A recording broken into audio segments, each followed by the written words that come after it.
55 வயசுக்கு மேல.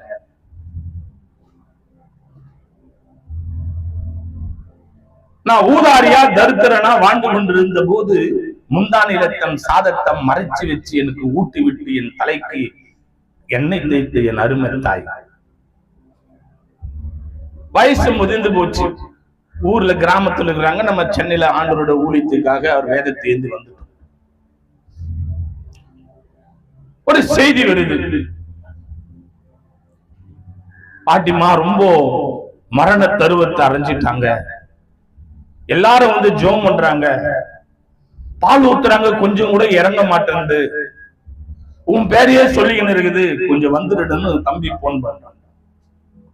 நான் தேவ சமூகத்துல ஜெபம் பண்றேன். ஆண்டவர் சொல்றாரு, நீ விரும்பினதை நான் செய்வேன். ஏண்டான்னா என் தாய் ஒன்னும் ஞானஸ்தானம் எடுக்கல.